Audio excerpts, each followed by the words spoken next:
Sim, todos nós sabíamos que após a Copa do Mundo, o Tite sairia da seleção brasileira. Isso aí é uma informação que já estava de domínio público. O treinador já havia afirmado que o ciclo dele na seleção canarinho se encerraria.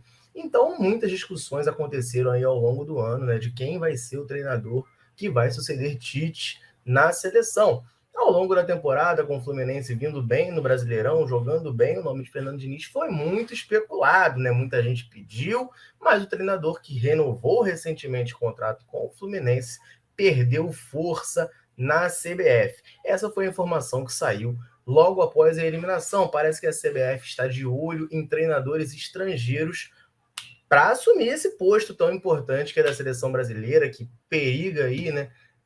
Bater o maior recorde de tempo sem ganhar um título de Copa do Mundo. A seleção brasileira, desde que ganhou seu primeiro título, o maior jejum que teve foi de 24 anos, exatamente esse período que vai se completar em 2026. Se a gente não ganhar a Copa do Mundo em 2026, se o Hexa não vir, vai se tornar o maior jejum isolado aí da história da seleção. Só que parece que o nome do Fernando Diniz está voltando a ganhar força. E quem está dizendo isso não sou eu, não. Quem está dizendo isso é comentarista da Globo, ex-jogador campeão do mundo, né, com muito prestígio. Parece que também temos jogadores da atual seleção brasileira que estão fazendo lobby pelo treinador. Eu vou te contar tudo isso nesse vídeo, a gente vai debater e vamos analisar aqui a possibilidade, se ela existe ou não, até que ponto isso é devaneio da mídia, de algumas pessoas, ou se realmente existe a possibilidade, a chance do Fernando Diniz deixar o Fluminense para assumir a seleção brasileira, beleza?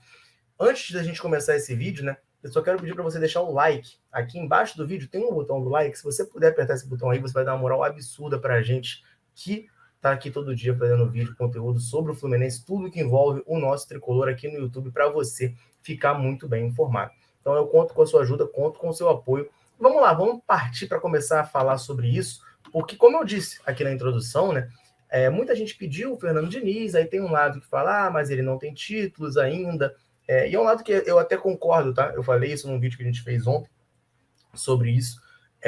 E eu acho que o Diniz está cru para assumir a seleção brasileira. Essa é uma opinião que eu, inclusive, partilho, tá? Eu acho que não é um momento ideal para o Fernando Diniz assumir a seleção brasileira, a seleção canarinho, que é a maior seleção do mundo, né? É uma pressão muito grande. Eu acho que ele ainda precisa de mais bagagem, mais rodagem nos clubes. Beleza, o Dunga assumiu sem nunca ter treinado um time qualquer, né? Nem seleção, nem nada.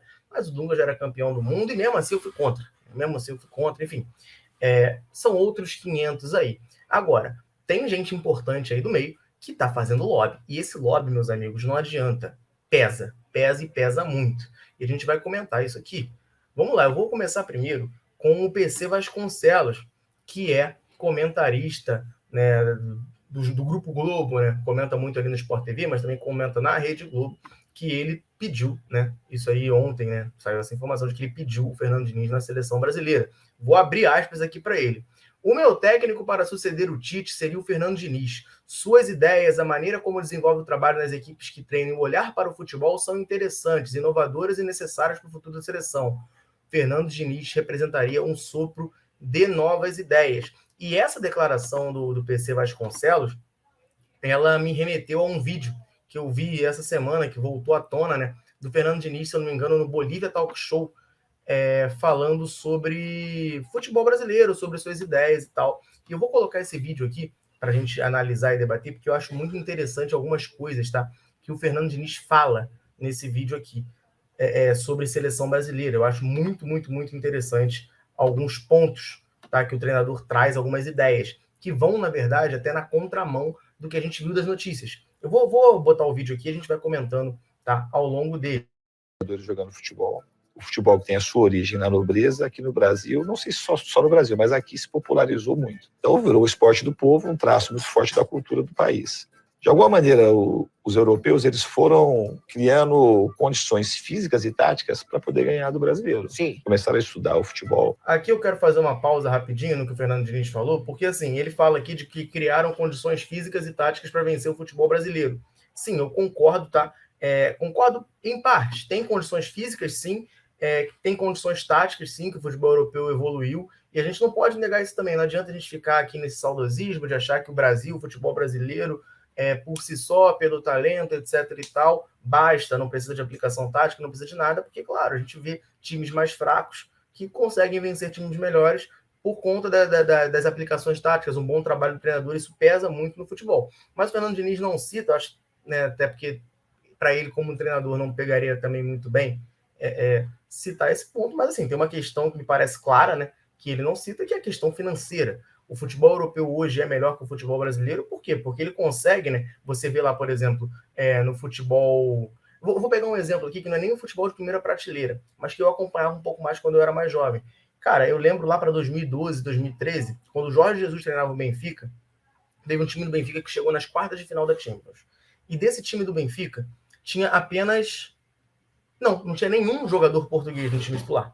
Não tinha nenhum jogador português no time titular. Então, para você ver como é que é. São países, né? E eu estou falando de Portugal, que não é nem a grande potência financeira da Europa, não é nem o grande futebol europeu, mas são países que conseguem vir aqui na América do Sul pegar talentos para montar o seu time. Aquele time do Benfica, vários deles depois, né, foram jogar em outros times com mais dinheiro, com mais força. Mas o goleiro era brasileiro, que era o Arthur Moraes, o lateral direito era o Max Pereira, que era da seleção uruguaia, a zaga era Luizão, brasileiro, que chegou a jogar na seleção, Garay, que depois chegou para o Valência, para o Zenit, argentino.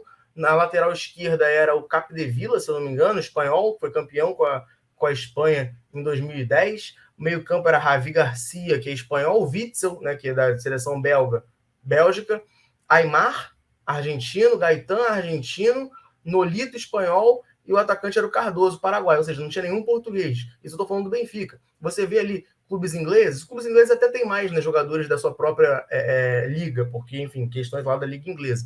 Mas times italianos, times espanhóis contratam muitos talentos de outros países. O futebol brasileiro ele acaba se enfraquecendo também muito por isso, porque o dinheiro está lá, os jogadores bons daqui saem e vão para lá.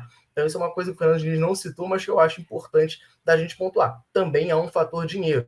Muito antes da gente. E eles desenvolveram algo para poder vencer. E sistematicamente era a marcação. Então, os sistemas defensivos europeus, eles acabaram dificultando muito para que o brasileiro conseguisse ganhar com a facilidade que ganhava. E eu acredito que o erro que a gente cometeu foi beber da fonte do europeu achando que ia resolver o problema do brasileiro. E não é. A gente tem que criar, como foi no passado, de uma maneira empírica. Agora tem que ser uma coisa mais pensada. Como é que a gente vai aproveitar melhor as características dos nossos jogadores e de maneira mais profunda do nosso povo. Jogadores jogando futebol. Aqui o Fernando Diniz fala uma coisa muito interessante, que ele fala de como o europeu melhorou a marcação e o brasileiro agora ficou com essa mania de achar que a gente tem que beber da fonte do europeu para conseguir superá-los. Mas, assim, para mim, e eu acho que ele também concorda, né? Me parece claro que, assim, se a marcação deles melhora, a gente tem que, claro, melhorar a nossa marcação para conseguir neutralizar eles também, mas a gente tem que tentar desenvolver o nosso futebol, que sempre teve essa coisa do improviso, do talento, da arte. A gente tem que tentar trazer isso para conseguir, né, através desse nosso improviso, desse nosso talento, mais forte. Então, nisso aqui eu concordo plenamente com o Fernando Diniz, eu acho que ele toca num ponto que é muito diferente, né? A gente tem muita tendência nos últimos anos, principalmente depois do 7-1, né, de olhar para a Europa e falar, olha, temos que imitar o modelo deles, temos que copiar eles. E claro, tem coisas lá que são boas que a gente tem que trazer para cá. Mas às vezes a gente acaba se tornando uma caricatura do futebol europeu. A gente tenta se tornar europeu e a gente vira uma caricatura do futebol deles. Né? E eu acho que isso para a seleção brasileira, que é uma seleção muito vencedora, com muita história, etc e tal, é danoso. Mas eu vou completar aqui, continuar com a fala do Fernando Diniz. Quando você importa uma metodologia europeia, que é tudo sistematizado, então, assim, é campo reduzido, sistematizado. Se você vai nas categorias de base hoje, ela dá povoada por caras assim, que não jogaram, mas esse não é o problema. Que eu tive muitos grandes treinadores que não jogaram, mas de gente que não jogou e que quer aplicar a teoria. Então, a teoria, o jogador tem que servir a teoria. E esses caras, se você não acolher e não explicar, e seduzir o jogador, você vai fazer um jogo coletivo e você vai se beneficiar disso, você vai ajudar, mas você vai se beneficiar, o cara não vai fazer. Porque o cara que ele aprendeu a vida inteira, ele é um cara sozinho, ele é um cara que não teve, às vezes, muito nem o carinho do pai e da mãe. Então, é um cara desconfiado e um cara talentoso. Mas ele não vai ceder facilmente a fazer um jogo coletivo, ainda mais quando esse jogo coletivo é um jogo que prioriza a marcação. Sim. E aí você vai perdendo os jogadores mais talentosos. Esse pedaço aqui que o Fernando Diniz fala é muito interessante, porque o que ele consegue fazer? Ele conseguiu, de uma maneira que eu finalmente concordei, né? Fazer o que muita gente tenta, né? Que é linkar ali a questão da cultura, a questão da sociedade. O Paulo Angione é mestre nisso, né? O sociólogo Paulo Angione, ele consegue explicar de uma maneira que, enfim, para mim parece perfeita, né? Do porquê que a gente não pode tentar só imitar aqueles padrões, porque o que a gente transforma o jogador num robô, né? É um robô que vai seguir comandos programados e o protagonista do futebol vira o técnico, né? Que organiza a tática ali, não o atleta que está dentro de campo. Eu acho que isso para o futebol, principalmente para o futebol brasileiro, é um pouco nocivo, porque falta isso do improviso do jogador. Eu acho que é uma marca do futebol brasileiro. Ninguém começa a jogar futebol lá na infância com um desejo de falar, nossa, não, meu sonho é ser um jogador extremamente tático e voltar para marcar. Então isso acaba sendo um problema ali, né? Eu enxergo dessa maneira. E ele traz a parte social para fazer uma análise, né? Que eu acho muito interessante. E isso tem um quê de verdade, né? Tem um quê de verdade. Por conta de enfim, maneiras que as pessoas aqui no Brasil, por conta da questão socioeconômica, são, né, e acabam se formando a personalidade, elas têm tendências a serem mais individualistas para resolver seus próprios problemas sozinhos, porque não estão acostumados a ter apoio dos outros. Enfim, isso aqui eu achei muito interessante que o Fernando Diniz falou, tá? Mas ele toca num ponto, cara, para quem já acompanha aqui a Central há mais tempo, que me conhece já me vê em outras lives, enfim, me vê no Twitter, por exemplo, já conversou comigo, sabe que eu tenho 1 milhão de restrições com o Fernando Diniz, 1 milhão de restrições com o estilo de jogo dele, enfim, não tenho nem tanta convicção como muitos tricolores têm de que o trabalho dele é tão fantástico assim no Fluminense. Mas nessa fala aí, o Fernando Diniz me ganhou muito. Que aí ele começou a falar uma coisa que eu já penso assim, mas eu não conseguia formular há algum tempo sobre o futebol brasileiro. Então, assim, ele me ganhou demais nessa frase aí. E eu acho que essa fala do Fernando Diniz, ela remete perfeitamente ao que o PC Vasconcelos falou.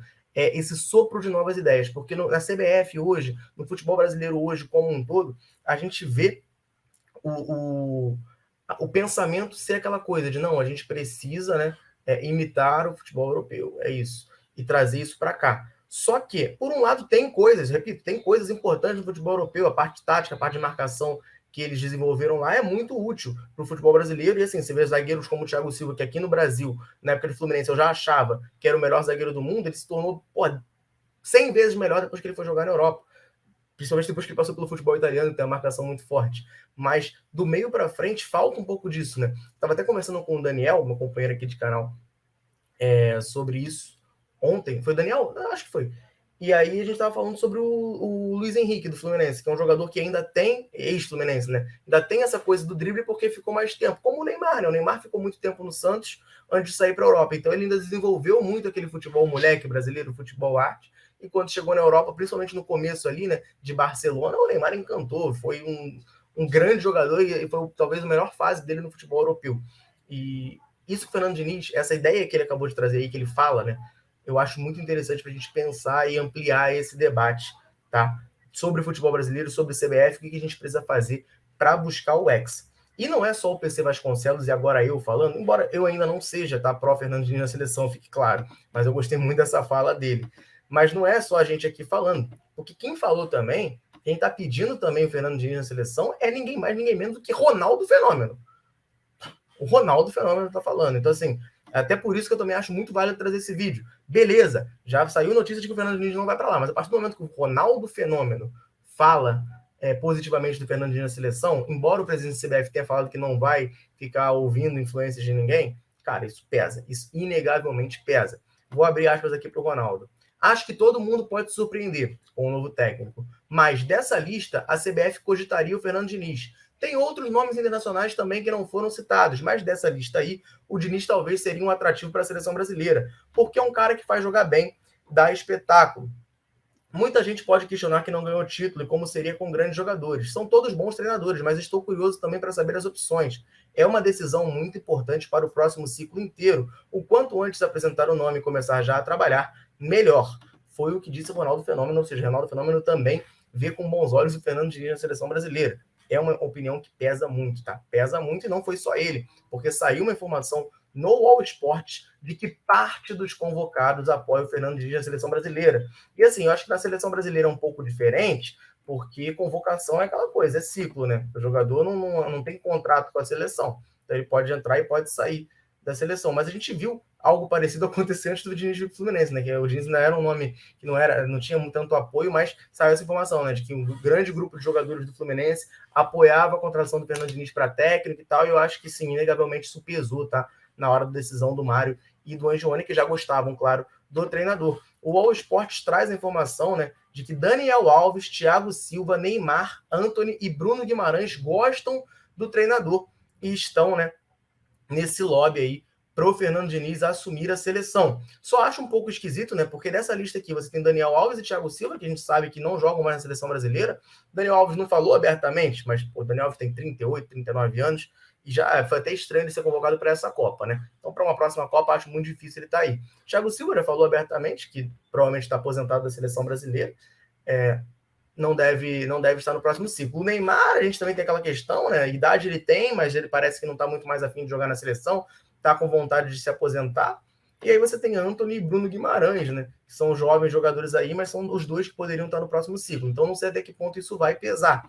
Mas é interessante, né? Porque são jogadores ali da atual seleção que disputaram essa Copa do Mundo, fazendo, né, engrossando esse lobby pelo Diniz lá na seleção. E isso, enfim, é relevante, eu acho que a gente não pode ignorar.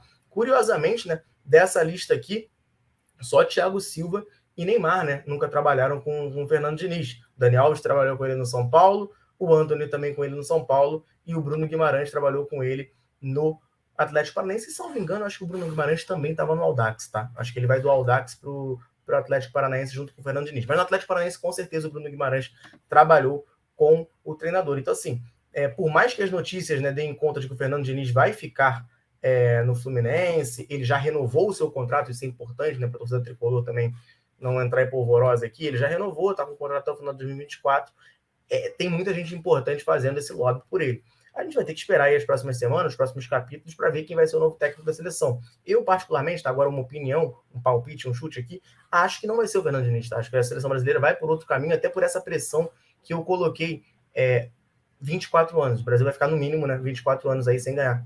2002 a 2026, 24 anos. E esse já é o maior jejum, empatado com 70 a 94.